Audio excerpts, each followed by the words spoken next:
다음으로 이제 순방 기자단과 대통령님과의 자유로운 질의응답 시간 갖겠습니다. 네. 저희 평소 하는 대로 질문 있으신 분들 손 들어주시면 제가 인지 가능한 대로 바로 마이크 드리겠습니다. 가장 먼저 손 들어주신 옆자리에 앉아 계시죠? 연합뉴스 임형섭 기자님 질문 먼저 받아보겠습니다. 여기 마이크, 이걸로 쓰셔야 돼요. 네, 여기 마이크가 있는 걸 그랬어요. 대통령님 새해 복 많이 받으십시오. 연초부터 정상회의 일정 고생 많으십니다. 저는 좀 전에 이번 방중에서 생각보다 진전이 있다고 말씀을 하셨는데, 문화교류 관련, 민간교류 관련 문화교류, 그 중에서도 한한령 문제를 좀 여쭤보고 싶습니다. 그동안 한한령 때문에 사실상 양국의 문화교류에 많은 제약이 있어 왔는데요. 이번 정상회담을 계기로 조금 이 부분에 개선될 조짐을 좀 느끼셨는지, 그리고 우리 국민들이 구체적으로 어느 시기 정도가 되면 좀 가시적인 성과를 조금 볼 수 있을 걸로 기대하고 계신지 이 부분 질문 드리겠습니다. 네, 이게 꽤 오래된 의제여서 사실 중국 정부는 한한령은 없다라고 계속 말해왔죠.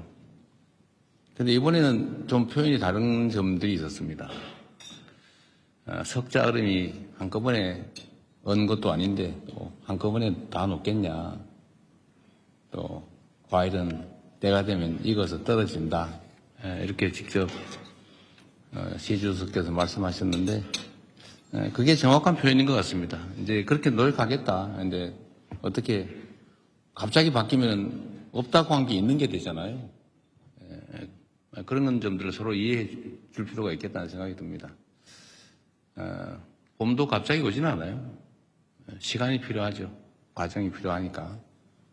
실무부서에서 이제 구체적 협의를 하라고 말씀하셨기 때문에 실제 협의가 이루어질 겁니다. 그리고 가능한 범위 내에서 점진적으로, 단계적으로 또 질서 있게 그들의 표현에 따르면 질서 있게, 유익하게, 건강하게 이 문제는 잘 해결될 겁니다. 조짐 정도가 아니라 이제 명확한 의사표명이라고 저는 생각합니다. 시기나 방식이나 이건 뭐 또 분야마다 또 여러 가지 그 대상의 특성에 따라 좀 달라지겠죠. 무한대로 또 할 수는 없는 게 또 그 사회주의 체제의 또 속성이기 때문에 100% 완전히 또 방치할 수도 없는 그들의 입장도 이해해야 되겠죠. 그래서 구체적 협의가 좀 필요할 겁니다. 너무 서두르지 않고 우리도 지금까지도 뭐 아예 제로 상태로 이렇게 오랜 세월을 보냈는데 조금씩 단계적으로 원만하게 해나가면 될 것 같습니다. 네. 이번에는 좀 이쪽 테이블로 가보겠습니다. 네. 가운데 테이블 계신 SBS 강청환 기자님 먼저. 네.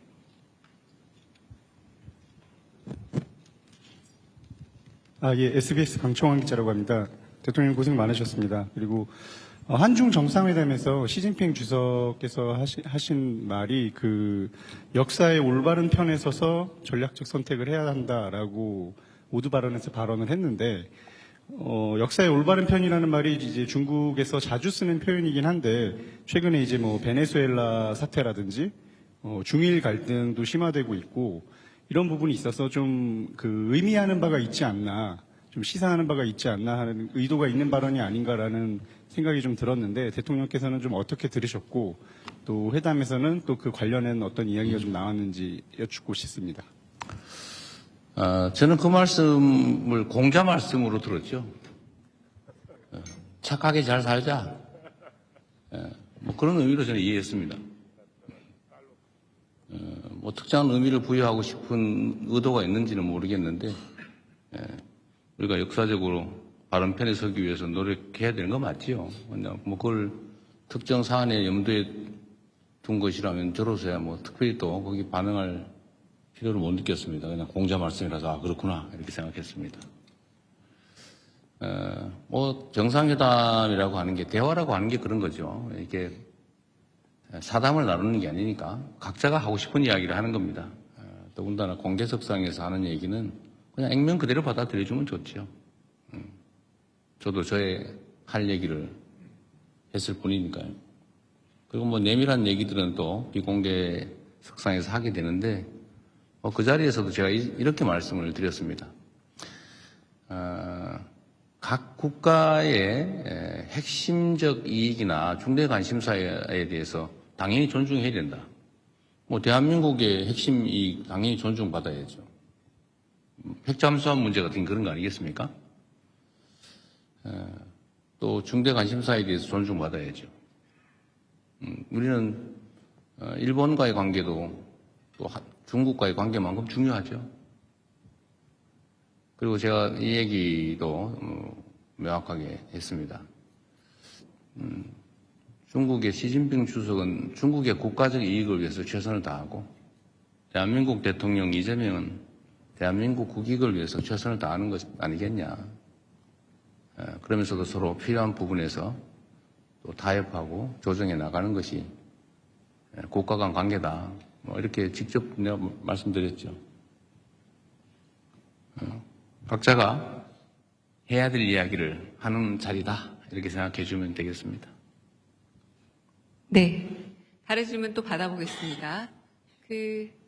앞쪽 테이블, 이번에는 좀 제일 뒤쪽 테이블로 가볼까요? 9번 테이블이 저한테 가장 멀 것 같은데, 네. 한국일보 이성택 기자님? 네. 제일 멀리 계십니다. 네. 예, 대통령님 안녕하십니까. 새해 복 많이 받으십시오. 한국일보 이성택 기자입니다. 이번에 여러 가지 방중 성과가 있었다라는 평가가 나오고 있는데요. 그중에서 이제 한반도 평화 안정 관련해가지고 중국이 건설적인 역할을 하는 것으로 이렇게 확인된 부분이 성과로 좀 꼽히고 있습니다. 그리고 이제 이 과정에서 한중이 평화 구축을 위한 창의적 방안을 지속적으로 모색하겠다 이런 결론이 좀 도출됐는데요. 어떤 창의적 방안을 좀 생각하고 계신지 그게 또 한 가지 궁금하고요. 또 이거 연관된 질문인데 이번에 한중 정상회담 결과에서 한반도 비핵화 관련해서는 언급이 나오지가 않았습니다. 그래서 이걸 두고서 오히려 북한을 대화의 장으로 이끌기 위한 전략이라는 평가도 있고 아니면은 중국의 한반도 비핵화 의지가 후퇴됐다 이런 상반된 평가도 있는데요. 비핵화가 공식적으로 거론되지 않은 이유 그리고 두 정상께서 한반도 비핵화 관련해 가지고 어떤 인식을 좀 모으셨는지 들어보고 싶습니다. 정상 간의 대화의 가장 중요한 부분은 구체적 사안에 대한 해법 이런 것도 있겠지만 더 중요한 거는 신뢰죠. 시 주석께서도 그런 말씀을 하시더군요. 말은 쉽게 할 수 있다. 행동은 쉽지 않다. 제가 자주 하는 얘기이기도 하죠. 말이야 누가 못합니까? 다리라도 따다 줄 수 있지만 결국은 신뢰는 그렇게 쉽게 말로 확보할 수 있는 게 아니다. 한중 관계의 가장 기본적인 과제는 신뢰 회복이라고 생각해요. 정말로 상대 국가를 또 상대 국가 국민들을 인정하고 존중하느냐. 막 혐오하고 증오하면서 무슨 대화가 되겠습니까? 거래야 있을 수 있겠지만 거래는 누구나 할 수 있죠. 그러니까 대화하고 소통하고 서로 존중하면서 쌍방이 모두 도움되는 일을 찾아가는 것은 그렇게 쉬운 일은 또 아닙니다. 국가 간 관계라고 하는 것도 차이가 있지요. 다른 점도 있고 서로 마음에 안 드는 점도 있고 또 공통의 과제도 있고 또 서로 함께 좋아하는 점도 있겠죠. 그러나 그 차이들은 좀 줄여나가고 또 갈등적 요소는 또 최소화하고 이해하려고 노력하고 또 상대의 입장을 존중하고 또 공통으로 추구하는 가치들에 대해서는 또 함께 힘써 노력하고 또 이러다 보면 관계는 개선이 되겠죠. 큰 방향이 어긋나는 쪽으로 가느냐 또 함께하는 쪽으로 가느냐 이 방향이 중요하지 않습니까? 그 방향에서 제일 크게 영향을 미치는 것은 결국 정상 간의 신뢰 그리고 아주 근본적으로는 각국 국민들의 마인드겠죠. 싫어하는 마인드를 가느냐 아니면 공감하고 존중하는 마인드를 갖느냐 중요합니다. 저는 한국과 중국이 정말로 떨어질 수 없는 이웃이고 우리 입장에서 보면 중국은 세계 최대 거대한 시장이죠. 좀 무한한 가능성을 가진 땅입니다. 거기를 왜 우리가 배척합니까? 거기를 빼놓고 뭐하러 저기 멀리 가서 고생합니까? 물론 먼 곳도 버릴 것도 아니지만 가까운 곳에 저 거대한 가능성 잠재력을 방치하거나 아니면 심지어 배척할 필요는 없죠. 국가 지도자가 그런 행태를 보이면 국민들이 고생하지 않습니까? 기업들이 고생하죠. 그래서 이번 정상회담에서는 한중 간의 신뢰 회복, 또 한국과 중국 국민들 간의 우호적 인식, 공감을 좀 확대하는 데 중점을 뒀다는 말씀을 드리고 그 점에서는 매우 큰 성과가 있었다고 생각합니다. 당연히 한반도를 중심으로 한 평화와 안정은 중요한 의제이죠. 당연히 아주 긴 시간 깊이 있는 논의를 했습니다. 그러나 이게 우리가 있는 얘기를 모두 대외적으로 공개를 하는 게 바람직할 때도 있고 또 그게 불필요한 오해를 낳을 수도 있거나 뭐 이렇기 때문에 일부만 얘기하는 겁니다. 한반도 평화와 안정이 중국에게도 매우 중요한 관심사라는 점은 당연히 공감했습니다. 우리 대한민국 입장에서도 국가 존속의 문제, 또 대한민국 성장 발전에 크게 영향을 미치는 중요 의제인 건 또 명백하죠. 제가 중국 측에 요청을 한 게 있습니다. 북한의 핵 문제를 포함해서 한반도의 이 문제에 대해서 좀 중재 역할을 좀 해주면 좋겠다. 우리는 모든 통로가 막혔다. 신뢰가 완전히 제로일 뿐만 아니라 적대감만 있다. 그래서 우리는 노력하지만 지금 현재는 완전히 차단된 상태라서 소통 자체가 안 되니까 중국이 그 중재자 역할을, 평화의 중재자 역할을 좀 해주면 좋겠다. 이렇게 얘기했습니다. 시 주석께서는 지금까지 노력을 평가하고 인내심을 가질 필요가 있다 이런 얘기를 했습니다. 근데 인내심에 관한 얘기는 시 주석뿐만 아니라 이창 총리도 똑같은 얘기를 하더군요. 인내심 얘기를. 그 말이 맞습니다. 우리가 꽤 오랜 시간 동안에 북한에 대해서 군사적 공격 행위를 했지 않습니까, 사실? 북한에서는 엄청 불안했을 겁니다. 우리가 상대와 대화하려면 상대의 입장을 이해해야죠. 또 우리 북한 편들었다고 종북이라고 할 겁니까? 그러니까 이건 냉정한 현실이죠. 아마 엄청난 경계심과 적대심을 유발했습니다. 대화가 쉽지 않죠. 꽤 오랜 시간 그렇게 싸워온 업보라고 할까? 싸워온 적대가 있기 때문에 여기에 완화돼서 좀 대화가 시작되려면 많은 시간과 노력이 필요합니다. 그리고 주변의 역할도 필요하죠. 중국에 그 부탁을 했고, 중국은 어쨌든 그 역할에 대해서 노력해보겠다고 합니다. 한반도 핵 문제도 당연히 심각하게 논의하죠. 제가 얘기한 건 그런 겁니다. 서로 상대방이 결코 받아들일 수 없는 이야기를 주장만 하면 아무것도 이루어지지 않는다. 그리고 현실에 입각해서 서로가 수용할 수 있는 합리적인 안을 도출해야 한다. 주변 국가든 북측이든 우리 한국이든 다 수용할 수 있는 방안을 찾아내야 된다. 그래서 하나의 공감할 수 있는 사안은 있죠. 예를 들면 북측 입장에서는 체제 안전, 그리고 여기에 미국의 역할이 중요하다. 이거 중국 최고 지도자 모두가 똑같이 얘기하는 겁니다. 뭐 우리도 알고 있죠. 북미 관계가 중요하고 또 북측 입장에서는 여기서는 체제 안전의 문제가 제일 중요하다. 뭐 모두 알고 있는 사실입니다. 여기서 제가 좀 추가로 얘기한 거는 이런 거죠. 지금 이 상황이 계속 방치되는 것 자체가 동북아 또는 전 세계의 손해다. 어떤 손해냐? 끊임없이 핵무기는 추가 생산되고 있다. 끊임없이 대륙간 탄도 미사일 기술은 개선되고 있다.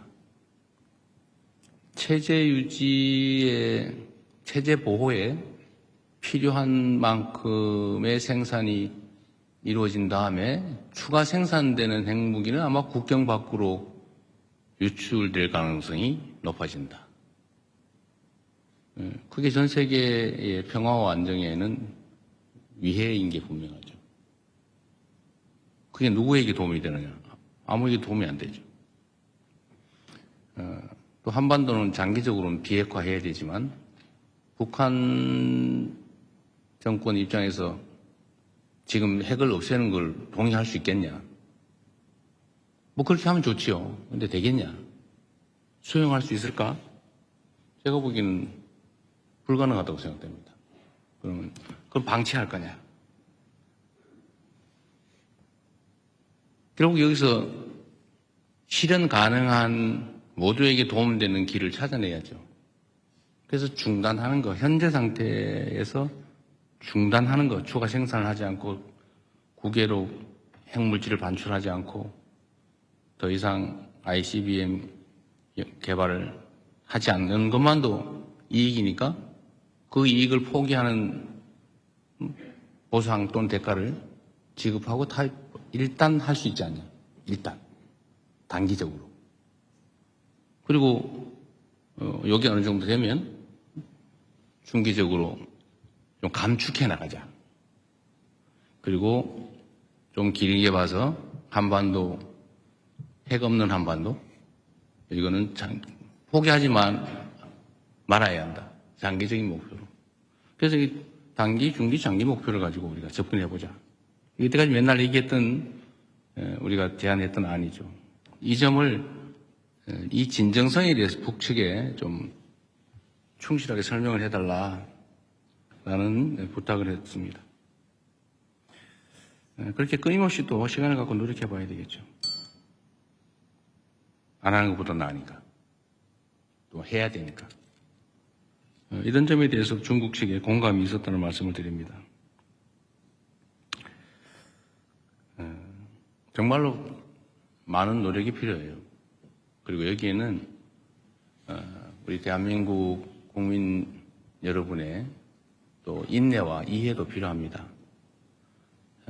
여기에 자꾸 정략적인 이유를 붙여서 자꾸 흔들고 발목 잡고 이러면 아무것도 안 됩니다. 점점 더 상황은 나빠질 뿐이죠. 상황 개선을 위해서 좀 힘을 모아주시면 좋겠다는 말씀을 드립니다. 네, 뭐 중요하고 복잡한 의제에서 말이 좀 길었네요. 네, 말씀 잘 들었습니다. 이번에는 제 마음대로 여성 기자분에게 좀 우선권을 드리겠습니다. KBS 손서영 기자님. 네.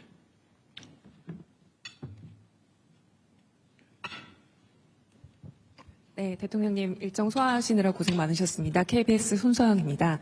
어제도 말씀하셨고 이제 양국 우호 증진을 설명하시면서 좀 혐중 혐한 정서를 해소하는 문제의 중요성을 말씀하셨는데요. 중국 측 시 주석이나 이제 고위 인사들과 만나시면서 중국 측도 이런 문제에 대한 우려를 좀 표명했는지 그런 점들이 좀 궁금하고요. 이게 어쨌든 시간을 갖고 좀 해소해야 될 문제이긴 하지만 단기적으로 조금 뭔가 문제 해결이 필요할 것 같은데 그런 방안에 대해서는 좀 어떤 고민하고 계신지 여쭙고 싶습니다. 뭐 말씀드린 것처럼 가까운 이웃이고 떠날 수 없는 관계이고 거대한 잠재력인데 우리가 배척하고 피하면 우리 손해죠.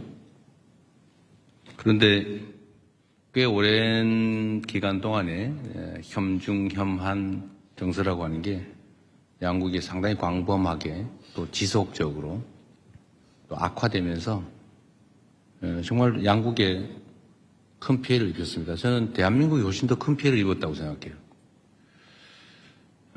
중국의 예를 들면 상품 서비스 수출이 지금 많이 나빠졌죠. 그래서 홍콩을 제외한 무역 수지가 지금 적자로 전환됐습니다. 왜 그렇게 됐냐? 뭐 중국 사람들 입장에서 한국 상품 보면 싫은 거죠. 원래도 그렇잖아요. 한국 상품이나 문화가 좋으면 막 화장품도 사고 싶고 물건도 사고 싶고 놀러도 가고 싶고 그런 건데 자꾸 싫어하니까 주변에서 또 싫은 감정이 드니까 그럼 나빠지죠. 대한민국도 마찬가지죠. 그래서 이게 계속 악순환이었는데 이 점을 개선해야 된다라는 점에 뭐 저나 또는 중국 국가 지도자 모두가 동의했어요. 어떻게 개선할 거냐. 제가 그 근거 없고 불필요한 혐중 조장, 혐오 조장 이건 없어야 되겠다. 무슨 부정선거를 중국이 뭐 어쩌고 이런 정신 나간 소리를 해서 그 감정을 상하게 하면 되겠습니까? 근거도 없고 불필요하죠. 그래서 제가 국무회에서도 여러 차례 지적하고 또 명백한 허위 주장이나 행동에 대해서 엄격한 제재를 가하고 있고 또 이것 때문에 사실 많이 줄어들긴 했고 이 점에 대해서 중국 정부나 중국 그 국민들이 많이 또 알게 되면서 호감도가 많이 개선된 것 같습니다. 앞으로도 계속 혐중 혐한을 조장하거나 또 선동하거나 이런 데에 대해서는 우리가 억제를 위한 노력을 계속해야 되겠습니다. 중국 측에도 제가 그런 얘기를 했죠. 대한민국이 혐중 선동을 하는 뭔가 근거 비슷한 거 이런 게 좀 최소화돼야 된다. 증표가 필요하다. 그게 소위 문화 콘텐츠 진출 제한 같은 거다. 제가 이런 지적을 했죠. 그래서 그게 내가 보기도 사실인데 한국 영어 잘 안 틀고 한국 공연 잘 못하게 하고 실제 현장에는 그러니까 뭐 국가 정책은 아니라고 하지만 그게 개선되지 않고 있으면 그게 공격의 빌미가 된다. 근거가 된다. 아까 근거 없는 불필요한 이런 얘기했지만 근거가 있지 않냐 그런 거는 그런 걸 그래서 신속하게 좀 해소되는 걸 보여줘야 된다. 그리고 한중 관계가 서로 협력적이고 우호적이라는 걸 보여줄 필요가 있다. 그래서 제가 이것도 지방 균형 발전 차원에서 우리나라 사람들이 팬더 좋아하는데 저 광주에 우치동물원이라고 국가 제2동물원이 있대요. 국가동물원이 있는데 그 제2동물원이 있답니다. 그래서 저 지방에 국가동물원이니까 광주 우치동물원에 팬더나 한 쌍 보내주면 어떻겠냐. 그럼 뭐 실무 협의를 한번 해보기로 해서 지금 아마 하고 있을 겁니다. 그래서 이런 근거들이 좀 필요하다. 그래서 혐중 혐한 정서 문제는 이제 각 국가 차원에서 좀 해소하기 위한 구체적인 또 실질적인 노력이 필요하다는 점에 서로 공감하고 앞으로 실제로 진척이 좀 될 겁니다. 제가 이 점도 이제 중국 측이 얘기를 해줬는데 이게 계속 이제 중국에 대한 악감정 계속 늘어나고 있었거든요. 좋아하냐 싫어하냐 이런 거 물어보잖아요 국민들한테. 근데 이게 이제 좀 방향이 전환이 됐어요. 작년 아마 제가 취임한 이후부터 좀 전환이 된 것 같습니다. 이게 아마 여러분도 보셨을 텐데 여론조사상으로 중국에 대한 국가 인식이 개선이 됐어요. 중국 국민들에 대한 그 인식도 많이 또 개선됐다고 합니다. 다행스럽죠. 이제 방향을 좀 바꿨으니까 많이 개선되지 않을까 싶고 좀 가속도를 붙여야 되겠다는 생각하고 있습니다. 여러분도 좀 도와주시기 바랍니다. 네, 네. 다음 질문 또 받겠습니다. 여기 좀 안간 또 저쪽으로 좀 한번 가보겠습니다. 네, 동아일보 박훈상 기자님. 네.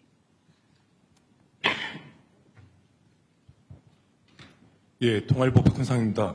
그 한중 양국 정상이 매년 만남을 이어가자는 공감대를 형성했다고 하는데 어떻게 공감대를 만드셨는지, 그리고 매년 회담을 어떤 방식으로 진행하실지 궁금합니다.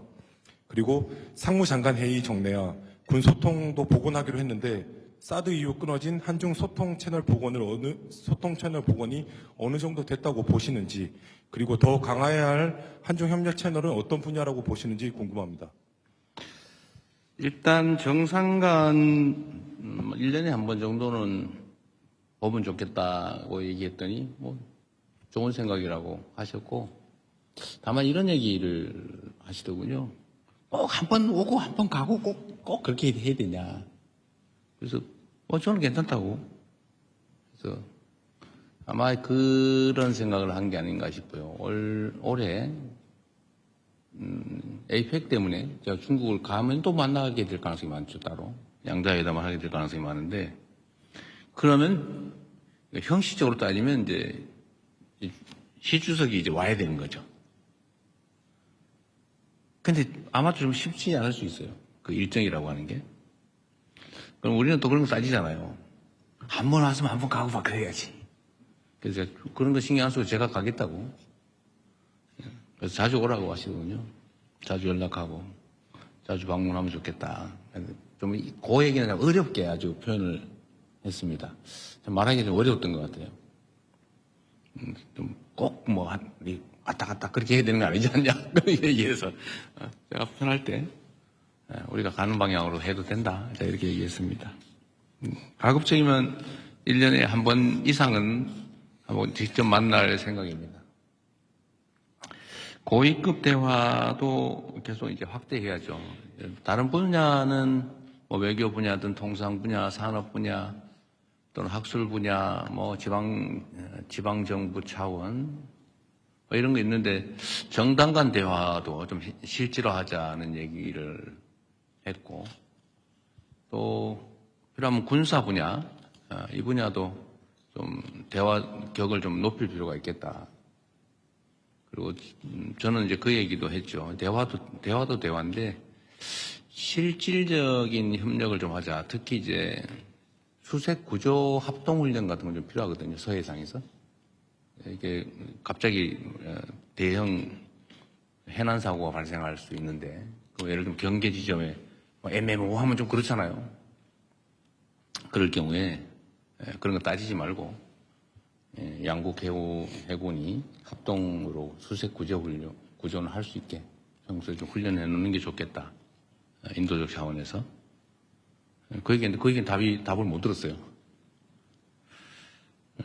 어쨌든 우리 입장에서는 각 분야에 또 각 급별로 대화를 좀 확대하다는 입장이고, 중국 측도 그 점에 대해서는 공감이 있었습니다. 최대한 많이 소통할 필요가 있겠다 생각합니다. 네. 네, 다음 질문은 좀 뒤쪽 테이블로 넘어가겠습니다. 제가 이제 잘 안 손이 보이기. 왜 이리 많습니까? 네, 제가 잘 안 보이기 시작하는데 그냥 짚겠습니다. 빨리빨리 하세요, 그냥. 네, 한재영 기자님. 다음에 저 뒤쪽으로 가겠습니다. 죄송합니다. 가능하면 여성들한테 기회를 많이 주세요. 알겠습니다. 너무 비중이 안 맞아요. 네, 안녕하십니까. 저 한국경제신문 한재영입니다. 그 중국 정부가 어제 일본으로 향하는 이중용도 물자에 대해서 수출 통제 조치를 발표를 했습니다. 이제 다카이치 일본 총리의 최근 이제 대만 관련 발언을 이제 문제를 삼은 것으로 보이는데요. 이 지정학적 기반의 정치 갈등이 이제 경제 통상 영역으로 좀 확산이 되는 것으로 보입니다. 우리나라도 연관이 간접적으로 있을 수도 있다고 보는데요. 중국의 이번 조치를 대통령께서는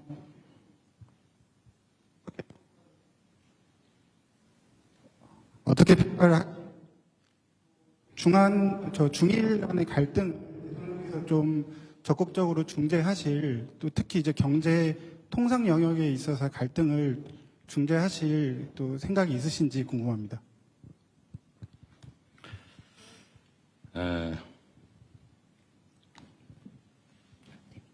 어른들도 뭔가 실제 이유가 있어서 다툴 때 옆에 끼어들면은 양쪽으로부터 미움받는 수가 있는데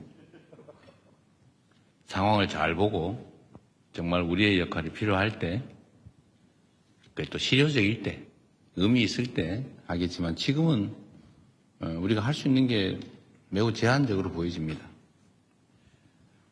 나설 때 나서야지 안 나설 때 나서면 별로 도움이 안 될 수도 있어요. 자, 때가 되면 또 상황이 되면 또 할 수 있는 역할을 찾아보겠습니다. 수출 통제 관련된 보도는 저도 어제 봤는데 이 동북아시아의 평화와 안정 또 연대와 협력은 매우 중요하죠. 또 한편으로 우리는 안타까운 역사를 가지고 있습니다.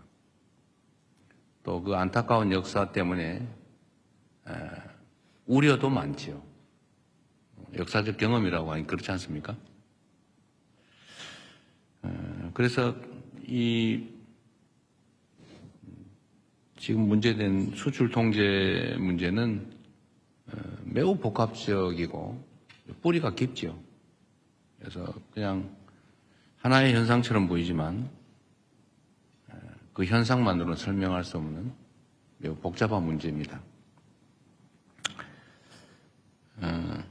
일단은 원만하게 신속하게 잘 해결되길 바랍니다.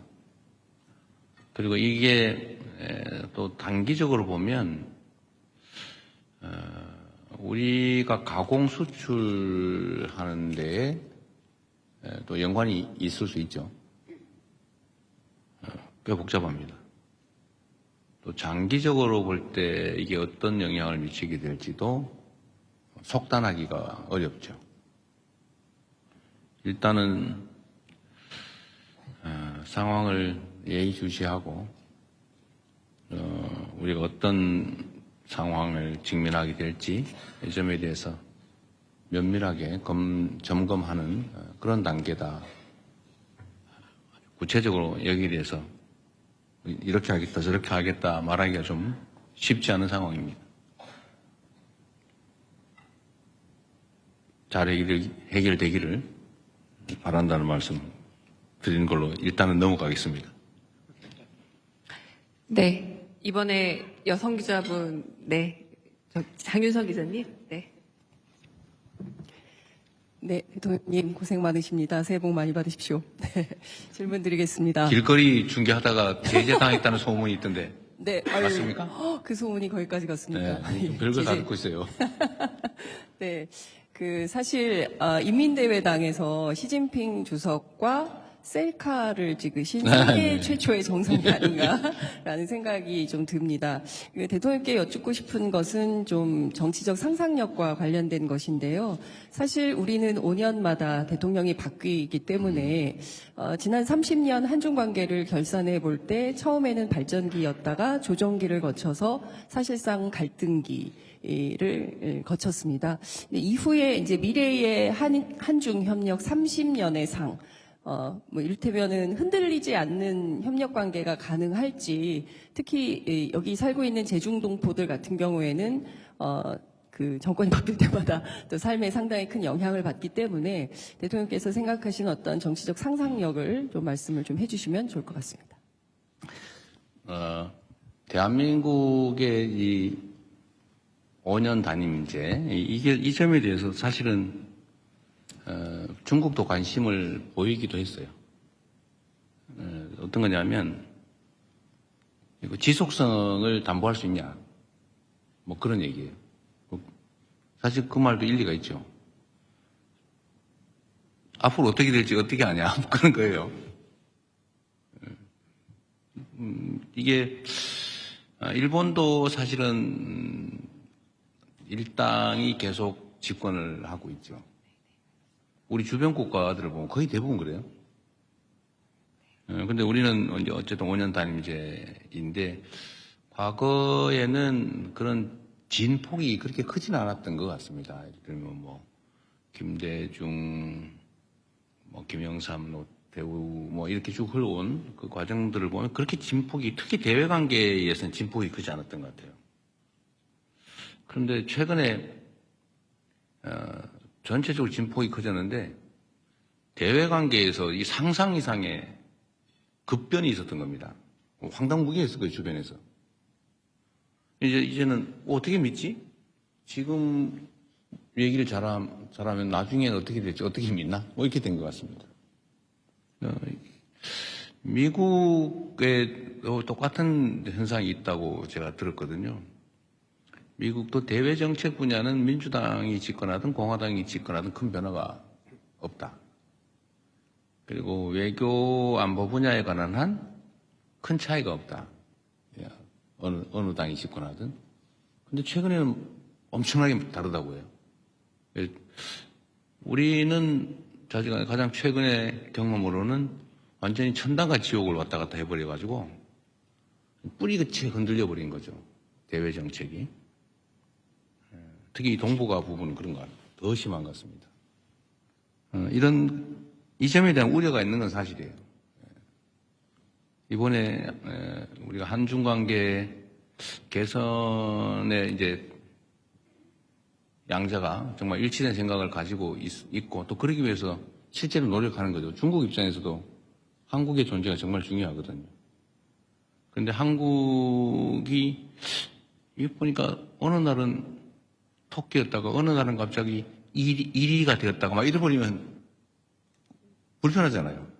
그렇게 지속적인 정책 결정하기 어렵죠. 그러면 어떡하겠어요? 할 수 없지. 운명이죠. 그래서 제가 이 점에 대해서는 이렇게 얘기를 했습니다. 물론 그런 불안정함 때문에 정책 결정이나 국가 간 관계를 수립하는데 참 어려움이 있는 건 이해한다. 그러나 특히 한반도 평화에 관한 문제라면 지금이 기회다. 그런 면에서. 그리고 그거를 제도화하면 된다. 쉽게 뒤집지 못하게 제도화하면 된다. 이건 뭐 그것까지만 얘기했죠. 뭐 제도화 방법은 여러 가지겠죠. 입법을 해놓든지 아니면 조약을 맺어놓든지 문서상 번복할 수 없는 합의를 해놓는다든지 이러면 이제 마음대로 못 뒤집죠. 그런 방법도 있다. 지금이 어쩌면 기회다. 좀 미국 대통령도 매우 실용적인 사람, 현실주의자, 실용주의적인 사람이고 한반도 핵 문제를 현실적으로 실용적으로 해결할 생각을 가지고 있는 사람이고 나도 그렇고 중국도 그랬으면 좋겠고 이런 측면에서 좋은 기회 아니겠냐 이런 얘기를 했던 겁니다. 5년 단임제야 뭐 대한민국 헌법이 그런데 뭔 상상을 합니까? 그냥 가는 거지. 네. 그러나 저는 그런 걸 믿죠. 이건 국민의 바다, 민중의 바다, 이 민중의 강물 위에 떠 있는 배 같은 존재가 정치고 권력이니까 그 큰 흐름, 대한민국 국민의 집단 지성이 가지고 있는 생각이나 판단은 크게 바뀌지 않을 거다. 더군다나 이번 내란 사태를 겪으면서 그냥 맡겨놓으면 안 되겠구나 라는 생각도 했을 거기 때문에 어떤 체제가 되든 간에 우리 국민들이 기대하고 또 원하는 세상을 향해서 좀 부침, 흔들림은 있겠지만 계속 나아갈 거라고 믿습니다. 네, 감사합니다. 순방기자단 오찬 간담회 사전행사, 공개행사는 아쉽게도 여기서 그냥 더 하세요. 방송 시간이 45분으로 정해져 있다라고 뭐 합니다. 법으로 막은 것도 아닌데 뭐 네. 기회를 주세요. 우리. 그러면은 네, 2분 정도 제가 더 기회를 드리겠습니다. 더 주세요. 괜찮아요. 짧게 할게요. 나도 짧게 얘기할게요. 그럼. 저기 네, 먼저 이슬기 기자님 먼저 네.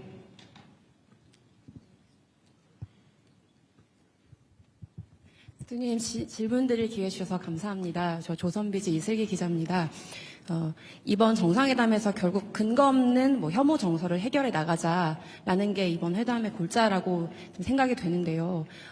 다만 이제 우리 국민들이 서해 구조물이나 오래된 미세먼지 문제, 특히 사실 쿠팡의 그 정보 유출 사태 관련해서 중국인 직원 이런 문제들이 사실 있지 않습니까? 그래서 이런 것에 근거해서 우리 국민들이 사실 중국에 대한 반감이나 약간의 우려, 불편함 이런 감정을 갖고 계신 것도 사실입니다.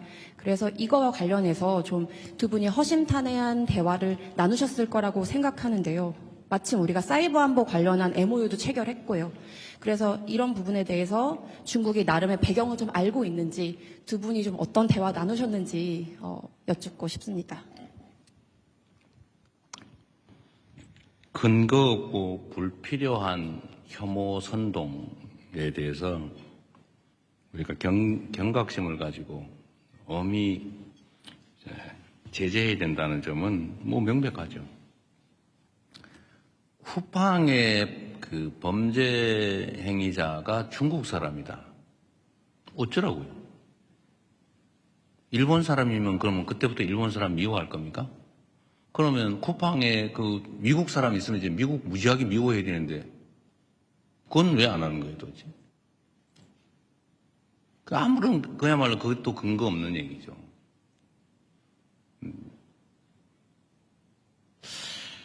미세먼지 문제는 사실 우리 국민들께서는 좀 잊어버리고 있었을 가능성이 꽤 있죠. 예를 들어 한참 심할 때 이게 중국 발이냐 아니면 어디 발이냐 몇 퍼센트가 중국 거냐 가지고 막 싸우고 그랬잖아요. 저도 누구하고 싸웠던 기억이 있는데 방송에서. 근데 이런 걸 가지고 감정적으로 대응할 일은 아니죠. 근데 중국이 어쨌든 재생에너지로 신속하게 전환하면서 정말 놀라울 정도로 빠르게 어쨌든 미세먼지 문제에 대응을 한 것 같습니다.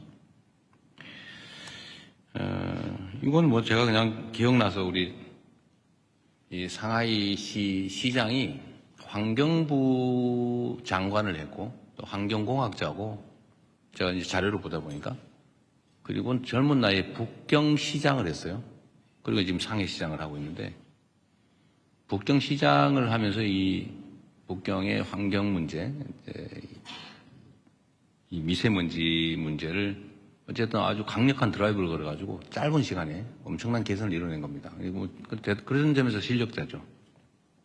능력자인데 그 얘기를 제가 칭찬하다 보니까 그 얘기를 하게 된 거예요. 그냥 이게 무슨 한중 혐오 정서의 원인이라서 한 얘기는 아니고 서해 문제 가지고도 이렇게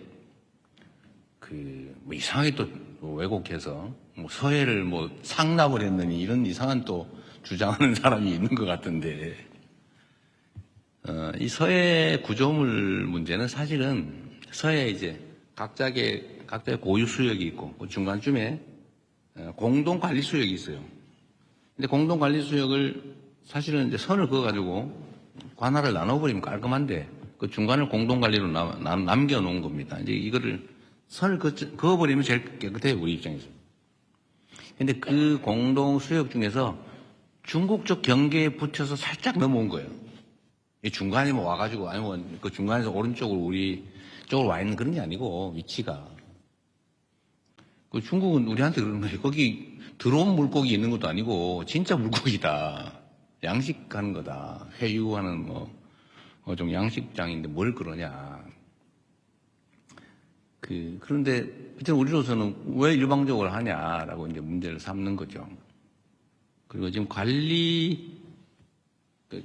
양식장 시설이 2개 있다 그러고 그걸 관리하는 시설이 또 있다고 그래요. 근데 관리하는 시설은 그건 철수할게 이래가지고 아마 옮기게 될 것 같아요. 일단 그건 옮기자. 그걸 자꾸 논란이 되니까. 그런데 우리 입장에서는 그냥 편하게 중간을 정확하게 그냥 그어버리자.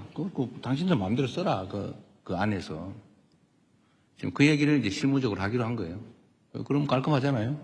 그리고 그 선에서 우리 쪽으로 넘어오는 것도 아니고 그쪽에 실제 그쪽 수역에 근접해 있는 공동 수역인데 그래서 깔끔하게 정리합시다. 라고 한 겁니다. 그렇게 하기로 했어요. 이제 어떻게 할지 실무 협의를 하기로 했습니다. 그래서 문제의 원인을 제거하자. 이렇게 정리하면 되죠. 근거 없고 필요 없는, 불필요한 이런 문제는 정말 우리 언론 여러분께서도 정리들을 가끔씩 한 번씩 해주세요. 중간적 입장에서. 언론이 입장이 중요하잖아요. 누구 편 들어가지고 왜곡 조작하려고 하는 게 아니지 않습니까? 정치 집단도 아니고. 뭐 정치 집단이 그러는 거야 이해하지만.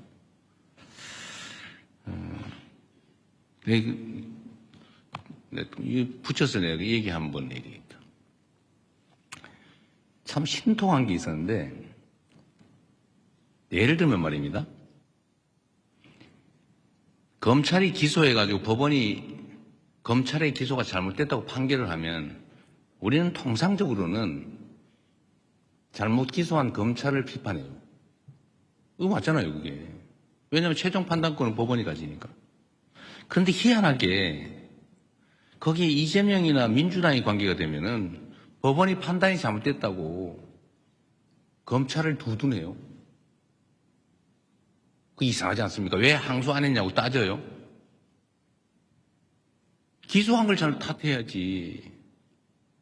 왜 법원이 판결을 잘못했다고 항소해서 법원의 판결을 뒤집으라고 합니까? 이게 완전히 중립성을 벗어난 거죠. 기준이 정말 그때마다 달라요. 언제는 잘못 기소했다, 무리한 기소다. 원래 무죄 나면 무리한 기소라고 비평하는 거 아니에요? 무리한 기소? 항소하겠다면 혼내야지 오히려. 법원의 판결이 잘못된 게 아니면. 그런데 묘하게 그 검찰이 항소 안 한다고 말이지. 왜 항소 안 했냐고 비난을 해요. 이게 문제다 이거죠. 그래서 이게 서 있는 걸 이렇게 똑바로 안 쓰고 이밖에 삐딱하게 서 있으니까 세상이 삐딱하게 보이나 그런 생각이 들 때가 있습니다. 특히 이런 혐중, 혐한 이런 것들이 국민 경제에 엄청 피해를 주잖아요. 무슨 도움이 됩니까? 손해는 국민들이 받죠. 장사 안 되고 물건 안 팔리고 화장품 진짜 지금 같으면 중국을 석권해야 되는 거 아닙니까? 근데 안 팔리잖아요, 중국에서. 그래서 엄청나게 손해보고 있는데 그럴 필요가 없다. 그게 공인으로서 해야 될 일 아니겠나 싶습니다. 네, 또. 네, 정말 이번엔 그냥 제가 마지막 질문으로. 다 하라고 그러세요. 뭐 10년에 할 일도 없는데 뭐. 네, 그럼 뭐 식사 시간 줄여서 저희가 그냥 가겠습니다. 밥은 후다닥 먹기로 하고. 네, 제가 저쪽에 잘 안 보이는데요. 네, 정환보 기자님이십니까? 네. 안녕하십니까. 경향신문 정원보 기자입니다. 저는 약간 가볍지만 또 의미 있는 질문을 좀 했으면 하는데요. 이번 방중 기간에 강윤정 대변인께서는 백미라는 표현까지 쓰셨는데 샤오미폰 셀카가 되게 국내에서도 화제가 된 걸로 알고 있습니다. 그래서 어떻게 보면 석자 얼음이 한 2자 정도 줄지는 않았을까 싶은 생각이 있는데 대통령께서 주신 선물 외에 사실 석사자상 같은 경우도 간송미술관에서 사실 금액으로 따질 수 없는 엄청난 가치가 있었던 걸로 아는데 반대로 중국 측에서는 저희한테 준 내용이 이제 펑리위안 여사 CD 말고는 알려진 게 없습니다. 그래서 그에 관해서 좀 말씀 듣고 싶습니다. 네. 우리 정한보 기자님 의외로 그 선물 물량에 관심이 많으신 것 같아요. 이 선물은 마음이 중요한 거 아닌가요? 뭐 그건 지적도 일리가 있죠. 근데 우리 선물 교환할 때 보니까 그쪽에는 준비를 많이 했는데 우리가 너무 준비를 적게 해가지고 미안한 생각이 들던데요. 그때 우리 너무 정말 그쪽에 준 거에 비하면 너무 약소해가지고 우리가 너무 소심했나 이 생각이 들었습니다. 공식 선물. 석사자상은 이 간송 선생이 일제 시대 때인가요? 그때 일본에서 매우 비싼 가격으로 샀다고 해요. 그리고 그분이 언젠가 중국에 돌려줘라라고 유언을 했다고 하더라고요. 그래서 그 간송미술관 측이 중국 측에 이렇게 돌려주려고 오랫동안 노력을 했다고 합니다. 노력을 했는데 그 절차가 잘 진행이 안 됐대요. 근데 마침 제가 그 얘기를 들어서 중국 측에 돌려주자. 이게 이 한중일 동북아의 이 역사 문제는 사실은 저는 이제 현실이 너무 어려우니까 좀 과거는 직시하되 미래를 향해 가자라고 해서 그걸 일부러 막 부각하거나 그러고 싶지는 않은데 그래도 제자리를 좀 찾아주자. 서로 각자가 있을 자리에 있자라는 의미로 관송미술관이 굳이 돌려주고 싶다는데 이번에 그냥 우리도 좀 생색도 좀 내자라고 해서 제가 좀 밀어붙여가지고 급하게 추진된 거예요. 근데 중국 측에서 그 전문가들이 몇 명이 와가지고 급하게 왔어요. 왜냐하면 진짜인지 아닌지 감식을 해야 되니까. 와서 확인을 했더니 진짜라고. 이게 왕궁에 빛이 돼서 이게 뭘 지키든 애군을 막든 그게 맞다. 이 성체 재질도 그렇고 기법도 그렇고 맞다. 그래서 이제 급하게 실물은 못 주고 돌려주는 사진만 찍어서 돌려주는데요. 저는 이게 이제 각자 제자리에 라고 하는 걸 좀 상징적으로 보여주고 싶었죠. 중국도 중국이 우리한테 줄 거는 내가 보니 아무 사례가 없더라고요. 뭐 있으면 그래서 푸바오라도 줘라. 제가 그렇게 한 겁니다. 푸바오라도 빌려줘라. 우리가 중국에서 우리 걸 뺏어간 건 또 가져간 거 없으니까 별로. 그런 의미였습니다. 각자 제자리에. 샤오미폰은 이거 가지고 또 왜 중국 물건 선전해 줬냐, 친중이냐 또 그런 사람 있는 것 같아요. 일부가 공연히 하는 소리고, 그 샤오미폰은 어쨌든 시 주석이 우리한테 선물로 줄 때 저한테 한 얘기도 있죠. 이거는 디스플레이는 한국산이다. 그리고 중국하고 이게 일종 협력의 산물이다. 한중 협력의 산물이다라고 하면서 약간 구기종을 준 거예요. 아마 신기종은 디스플레이를 한국산 안 쓴 것 같아요. 그건 못 주고. 그래서 한국산이 들어있는 약간 구기종 그걸 선물로 준 것 같습니다. 한중 협력하자. 협력하면 좋지 않냐. 같이 물건 만들어서. 이런 취지로 준 거죠. 그래서 거기에서 그리고 제가 또 약간 험한 농담을 해가지고 근데 기분 나빴을 수도 있는데 그것도 잘 받아줬죠. 그래서 그 기억도 있고 카메라가 좋대요. 그게 또 근데 진짜로 제가 해보니까 카메라 성능이 많이 좋더라고요. 기왕이면 또 우리 셀카 하나 찍어놓으면 더 좋잖아요. 그래서 일부러 제가 개통해가지고 가지고 왔습니다. 기회 되면 한번 찍어 놓으려고. 마침 기회가 돼서 찍었는데 내가 사진 찍는 그 장면을 또 누가 찍어가지고 잘 된 것 같아요. 재밌었습니다. 너무 물건 값에 너무 연연하지 말자. 우리 정 기자님.